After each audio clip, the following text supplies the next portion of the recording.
masuk dalam jam sebab dia kena check satu-satu.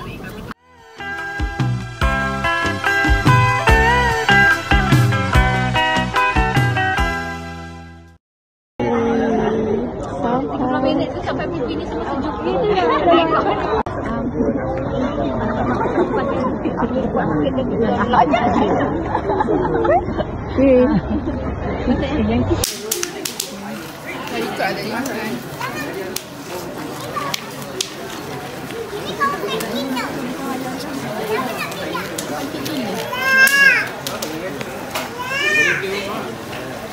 kita dah sampai rumah Makcik Lasmina.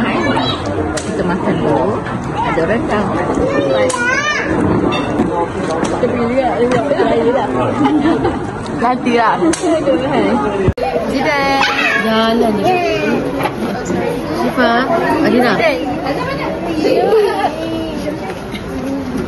Depan tak nampak kamera. Jidan. Sini.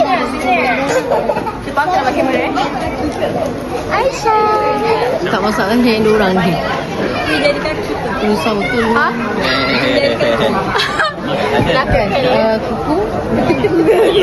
Seram Mama mana? Oh sana. Kolam kulit. Pak Ain. Apa ni? Tadi kenapa dia tak makan? Kenapa tak nak? Oh, sudah rasa? Yeay. 1, 2, 3. Okey dah.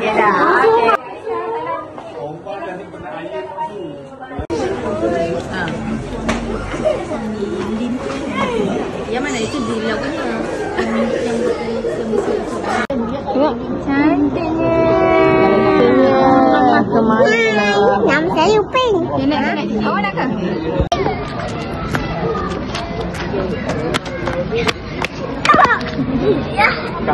Kali.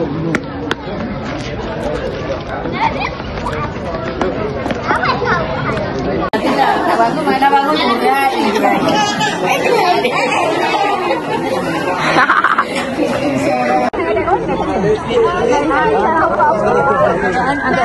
Agak rendah. Adik.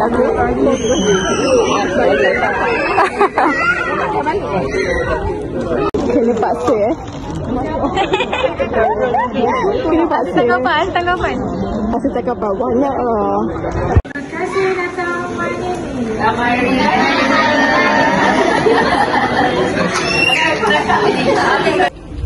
Kami keluarga Adam Zaitun mengucapkan Selamat Hari Raya Aidilfitri. Maaf lahir dan batin.